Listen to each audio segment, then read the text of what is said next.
Guys, I welcome back to part 7 of Your Journey to Life. In the last episode, it was short.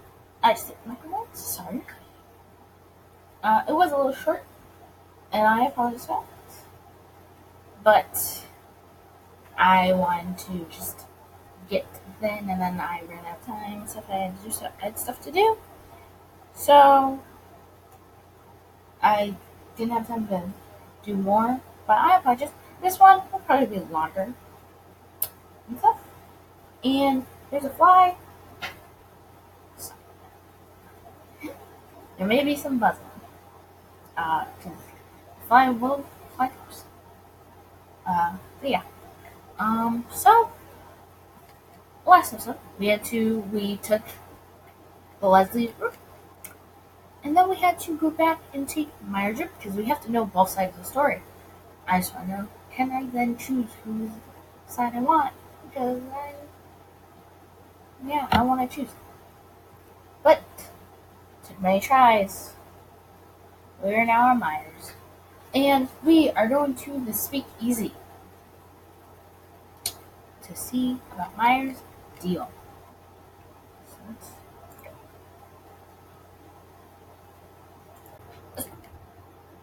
back.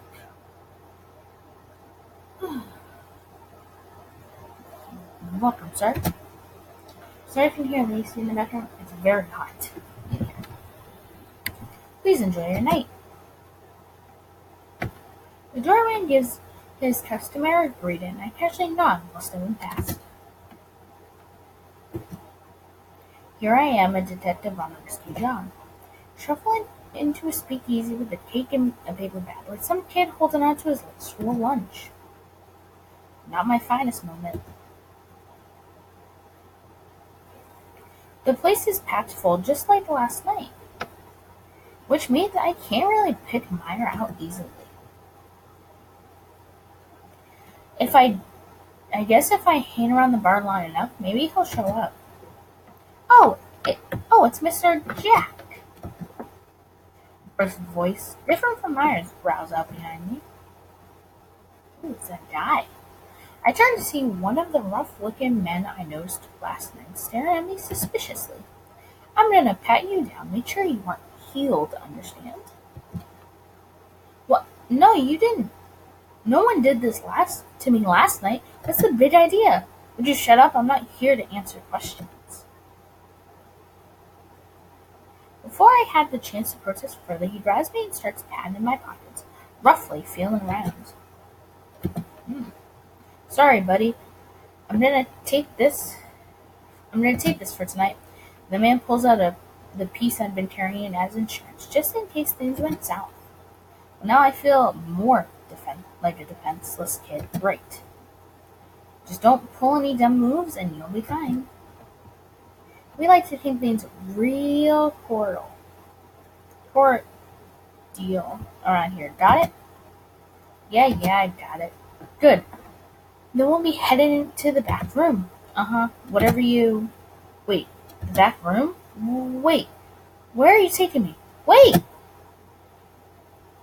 The man suddenly grabs my wrist, pulling me along the speech perimeter. My heart starts to pound in my chest. What am I getting dragged into? I told the officer not to get close to the place unless I was gone for a while. But who knows what'll happen in the meantime? My semi-captor takes me to the back of the parlor and down a long, dark corridor. The music and laughter fade slowly into the distance, replaced by only the sound of our footsteps.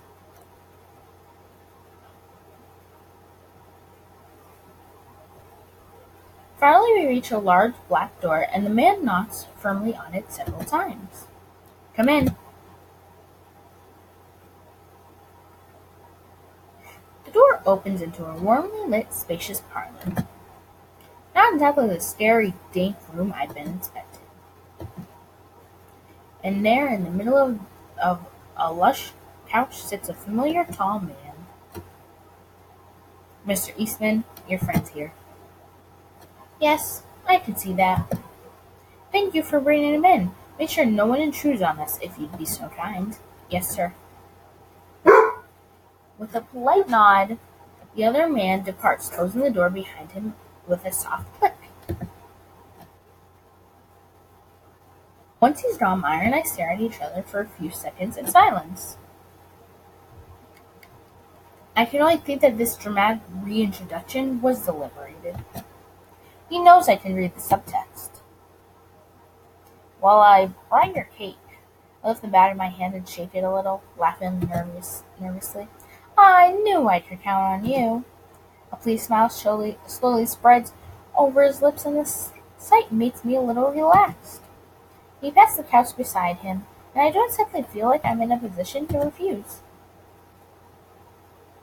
I approach and tentatively lower myself down, sinking into the soft cushions. Why, you're as stiff as a sheet of glass. What's wrong, Jack? Your secretary back there wasn't exactly the most gentle of the fellows. I apologize. They're used to dealing with coarser individuals than yourself, you see, and I forgot to tell him to use kid gloves. It's not that. I just wasn't quite expecting all this. All of this? You mean a nice bathroom in the speakeasy? Mara gives me a fox, innocent look. Right, that's obviously what I was referring to. Anyway, here, your prize. I hope it didn't get smashed when your lackey was jostling me around. I offer Mara the bag with the cake, and his eyes light up, and he takes it from my hands. Wonderful! I can smell it already. I'm not even gonna try. Oh, what was it? My rabbi what? My rabbi used to say, but I like to pretend it doesn't apply to cakes. He gazes lonely at the bag for a moment, then sets it to one side. A smile finds its way onto my lips before I even realize it. The way he likes sweets so much really reminds me of Leslie. Before I forgot, I have something for you, Jack.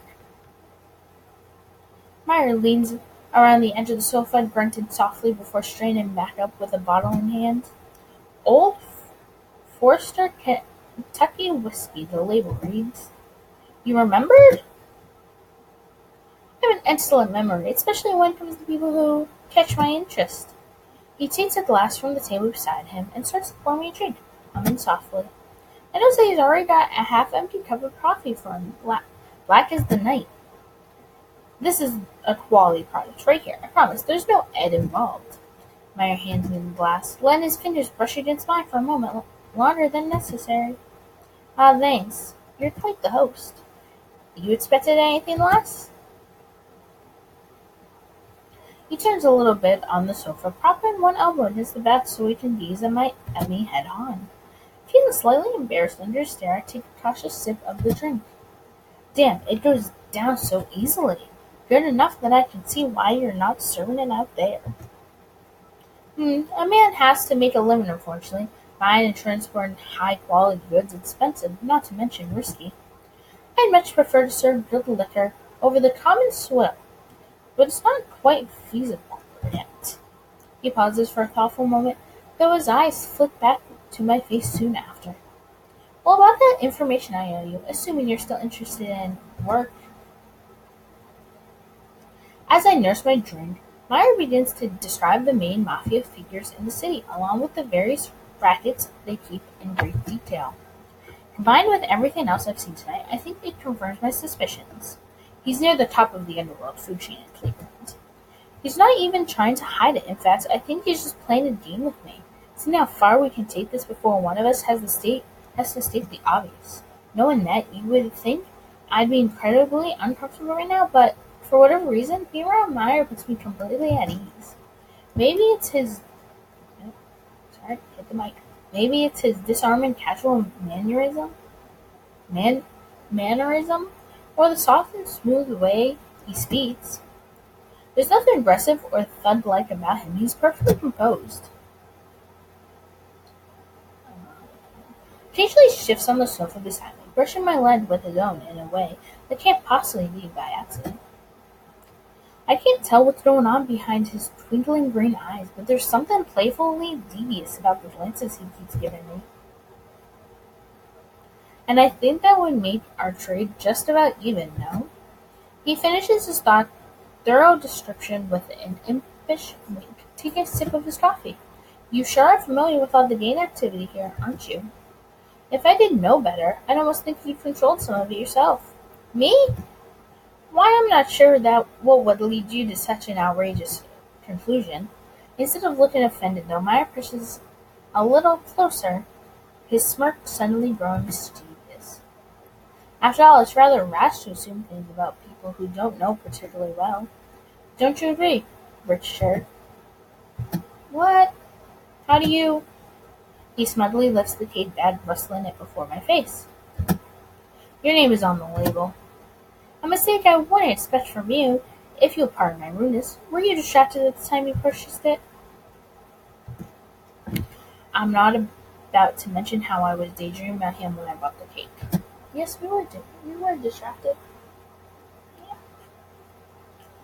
I think I'd rather just let my professional pride take the fall. Of course, I know you're a detective too, and I can guess why you're here. But please, don't take it as a blow to your acting skills. I'm just well acquainted with a number of professional liars, you see. If you already know well, another thing about it, we were told we were by a liar, so that means their accents aren't really that good. So, okay, tired. Yes, I'm yawning.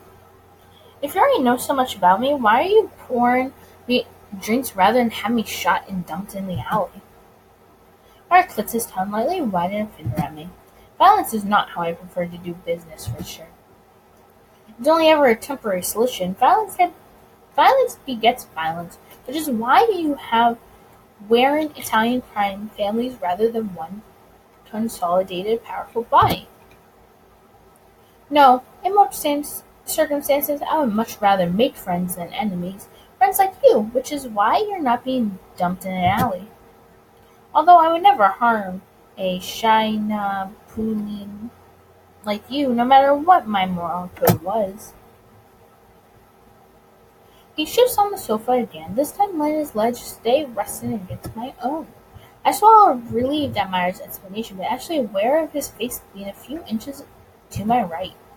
You certainly aren't like any other guy I've met, law-abiding or otherwise. Why don't you tell me more about what it's like being in this risky business? I clumsily attempt to slide the conversation in another direction, daring a glance over at Meyer. No, no, please. I know a one-sided argument when I see one. With the gloating air of someone who's just caught their opponent cheating, Meyer shakes his head. I'll answer a few questions of yours, but only on one condition. I can ask questions of my own. I swear on my honor to answer with the truth, and you'll do the same. But we can each avoid one question in exchange for a favor. Does that strike you as fair? His tone casually raises up at the end, not so subtly daring me to accept. I think I'd be an idiot to expect a businessman like yourself to play fair, but all right, I'll bite. That's what I'd like to hear. Meyer gives me a rakish, teasing grin, all too pleased with my reply. As a gesture of goodwill, I'll even let you start. Really? How do you make any money with that kind of generosity? Oh, you'd be surprised. As Meyer chuckles to himself, I pause and ponder on what to ask. What do I most want to know about? I suppose they ask about his history. I'll ask about his history. Tell me about your background, your history. What was it like for you growing up? I feel like he doesn't want to answer that. The question seems to catch Meyer off guard. But his surprise quickly shifts in gentle, pleased expression. He nods in acknowledgement. Right? I was raised in a cozy little Jewish community in Missouri, where I lived until a few years ago. I'm sure you'll find this hard to believe, but I always kept to myself as a boy. And that is hard to believe. I rarely spoke to anyone. I suppose you could say I was afraid of rejection. Well, he's not afraid now. Our rabbi was my closest friend. We ate corned beef sandwiches and talked about baseball on the weekends. Looking back now, I think he was just as lonely as I. Oh, fly. Oh no. Okay. Oh, the fly was dead. He chuckled softly, gazed flickering down up to the coffee table and lingering on his cup. Can't imagine Meyer ever being withdrawn. I guess he didn't develop his charisma until later. Several days after my bar mitzvah, I know that one, a few boys who I had never seen before pushed me on the street. Meyer, they said, you're a tall, strong guy. Why the hell are you playing with the rabbi instead of making money? I realized I didn't have much of an answer. Before the merry little crew, it was enjoyable to have that kind of attention from my peers. My desire to fit in was why I began doing jobs with them. Eventually, my name garnered a certain reputation. The association grew, people started looking up to me, and somehow I ended up on top of it all. Meyer's eyes returned to me. I can't really read the true emotion behind them. Nostalgia, regret, or satisfaction. The rabbi, you know whatever happened to him? We don't speak anymore. He gives me one of those brief, thin-lipped smiles, the kind you only show to be polite. Again, it's hard to see through what it means, but I can detect a little longing in his voice. You know,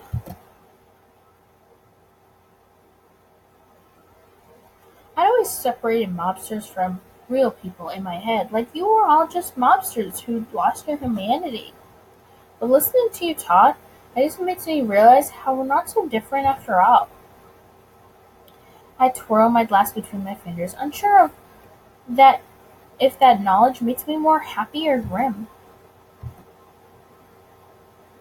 Meyer stays me in silence for a little while.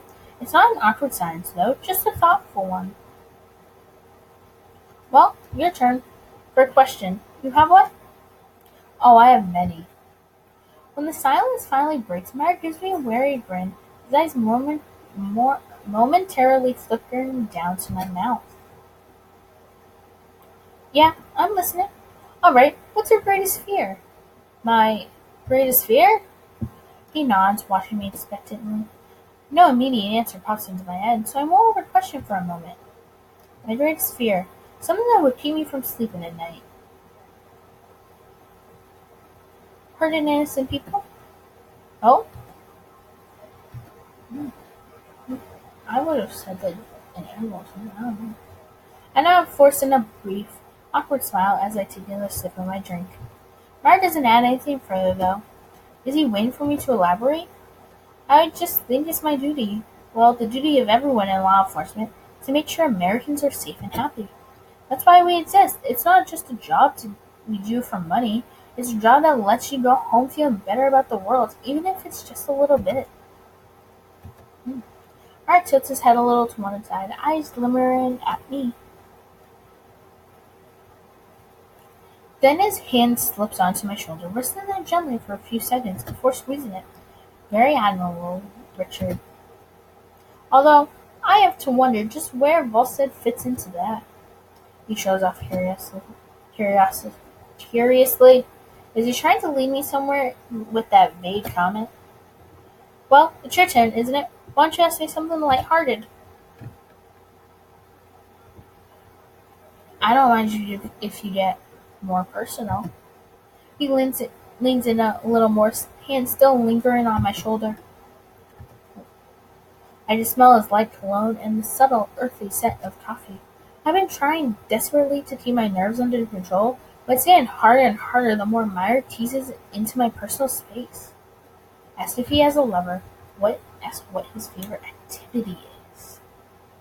Jerome Myers, Jerome Meyer. Given anything we know, we'll ask her. This is fun. I won't flirt back if you have someone. Do you or have a lover? A wife? You must, right? Being the cat's meow and all. No. Wow, that was very quick. Meyer responds casually, offering a little shot when I shoot a glance over at him. Is it my imagination, or does he look incredibly smug right now? Why are you wearing that expression? Are you so very surprised? Or maybe you're relieved? No, just surprised is all. I really didn't think you'd Still be a bachelor. And why is that? Because I'm the cat's meow? Can we just get on with the next question? Pausing, Meyer made a slow show of tapping a finger against his bottom lip, turning his eyes towards the ceiling. It's such an obvious display, and I know for a fact he's already got his question picked out, and he's just toying with me. I drained the last of my glass in an attempt to act casual, turned my head away slightly. Ah, I've got one. What memory do you have of your first kiss? Please, describe it in great detail. I nearly choked on my drink. So this is what he was planning all on? I'm listening. I'm listening very attentively. Hold on, Damn it, I know this is what he wants me to say, but it'll be a cold day in hell before I tell this guy I've never properly kissed anyone before. Can I just trade the favor? Oh? Don't feign surprise, you bastard. In that case, I suppose I'll take you up on that favor right now. What are you gonna do? I reflexively squeeze my eyes shut, sucking in a breath. It feels like my chest is going to explode. Richter, what are you doing? But what's happening? I reopened one eye to see Meyer staring at me quizzically. I thought No, of course he wouldn't. He's too much of a gentleman. Oh, did he think he was gonna kiss him? Oh. Oh. It's okay, I thought so too. I thought he was gonna kiss him too. Just a little dizzy from the drink. So, what did you want from me for the favor? Well, you're probably thinking me a fool for saying this, but reaching for the bag at his right, Murray lifts it up and sighs happily, slipping his hand inside to unwrap the cake. I'd like you to share it with me. Share the cake? He nods, pulling back the paper wrap into a really delicious-looking spongy white dessert. I'd feel guilty enjoying it by myself, especially considering you bought it for me. So I would prefer we savor it together. Does that sound agreeable? Ha! I haven't had a thing since lunch, so you're asking the right guy. Should we just cut it in half or what? No. You're going to feed it to me. What? I blinked at Meyer, unsure if I heard him correctly. He gazes back at me calmly. I definitely didn't mishear that, did I? Or, if you want, then should I go get a fork or... That won't be necessary. Come, take a bite. Meyer offers the cake to me, along with a daring raise of his brow. I feel like I just walked into a trap. But I knew that from the beginning, didn't I? And I came here all the same, because I wanted it to happen. I wanted it. I take a small bite of the cake to let the fluffy sweetness rest on my tongue. Then Meyer gently curls a finger under my chin, gradually closing the distance between us. His chest presses against mine, pinning me to the back of the sofa. There's no need to be embarrassed, Richter. He breathes those words against my cheek, while my jaw down ever so slightly to part my lips. Oh! Another kiss! Oh! Slowly, delicately, he covers my mouth with his own. The sweet flavor mingles between our tongues, but my head feels so foggy that I can barely think about how it tastes. Meyer teases me with maddeningly light, soft kisses, pulling back a little bit each time I start to press forward. He's really trying to provoke me, isn't he? Well, it's working. I bite down hard on his lower lip, exhaling a hot, impatient breath. Momentarily, his chest pressed harder against mine. His kisses suddenly grow more aggressive, hard and deep, so intense that I had to gasp for air whenever I can. I will throw off his shoulders, grasp him lightly, at his shirt, letting my hands wander all over his powerful body. Just as his tongue starts to slip into my mouth. Oh, who's done that yet? He pulls back again, this time breaking into a devilish grin. If I'd known that you would be so eager, I would have done this a lot sooner. Are we going to spend the whole night talking, or share more of that cake? I can't disappoint my favorite detective now, can I? It would be horrible if you clapped me in shackles and brought me in for interrogation after all. You sound pretty excited about the idea, actually. And can you blame me? Mara sweeps a finger through the cake's icing, then presses it past my lips. I suckle on it without hesitation, lapping the sweetness of his fingertips, a faint moan leaking from my throat before I can contain it. Richard. Oh, and we kiss again.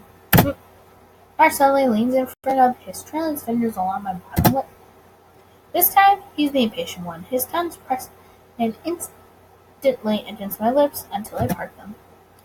It really swirls inside my mouth, tingling with my own tongue, as Myra presses me roughly against the couch. It's like he can't get enough of me, and I can't get enough of him. I grasp his hips and keep him pulled forward while more and more. Well, as we trade eager, wet kisses, my mind hazily wanders towards a certain question. What am I really doing here? Am I trying to live out some detective seduced by a mobster fantasy? Well, it seems like it, so if you're not, well, you're not going through the right path. Or is it like Meyer said? Are we just two men outside of our opposite professions, savoring each other's company? If it's both, it's both. If Leslie could see me now, I don't know what he'd think, or if he'd even find it excusable. But if I'm so easily turned away from my duties by a gangster, maybe I was never cut out for this line of work to begin with.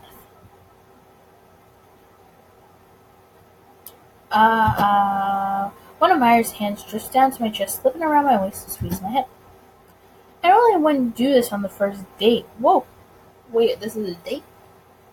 Is there a sense I'd like to give you a reason to come back? He heatedly murmurs a stream of words in between breathless kisses, not giving me a moment to reply. But it doesn't feel like you'll need too much convincing. His fingertips tease along my inner thighs and shivers through me from head to toe. Just a little bit higher, a little higher. Oh, what happened? Oh, I got a knock. A frank knock at the door makes us both jerk apart. Mars smoothed his hair and clothes, sitting back and from the stove. Come in. The door instantly flies open, and one Myers man walks inside. Mr. Eastman, Mr. Eastman, there's a bunch of cops sniffing around right outside the joint. I think something's about to go down if we don't stop them. Wait. Those are my guys. Safety precaution. I jumped from the sofa, inwardly kicking myself. Damn it, I should have told them to go home earlier. I lost track of time and shit. There's no excuse. It's alright, Richard. Myers' gentle voice calls me reassuringly. Don't put your men at ease. Maybe by some grand stroke of fate you'll end up here again tomorrow, and we can resume our talk. He puts on one of his wickedly innocent smiles, winking at me. Thanks. I hope I can see you soon. You doubtlessly will. With a hasty nod, I turn and follow the other men to the door, smoothing back my own ruffled hair. Lucky for me, those officers probably aren't being paid enough to ask many questions. Oh, and Richard? He calls out to me just as I'm about to cross the threshold. I glance back at him. Don't forget what your real duty is, What? Good night. Myers man shovels me along the exit before I have the chance to reply. My real duty? What the hell does he mean by that? Maybe it doesn't mean anything, but those words stick in the back of my mind, even as I leave the speakeasy to reassure the officers I'm alright and diffuse the situation. Hopefully I'll get a chance to see Mars tomorrow, and then I'll ask him. And I'll ask him then. My heart's still pounding from the end of our talk. When I finally get home and roll into bed, there's no way I can fall asleep, so I spend the night restlessly tossing and turning. I'd rather be hungover than this. Jesus. Infatuation doesn't fade away half as easy.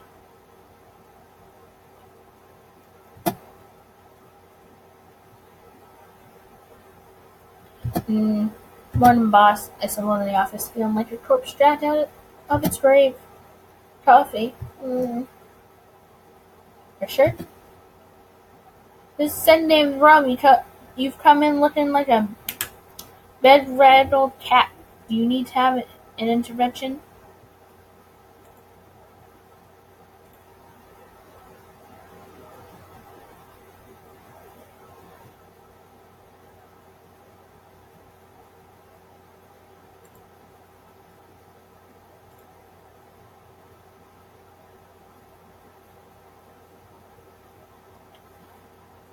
Okay, guys, that's where we're gonna end it for today.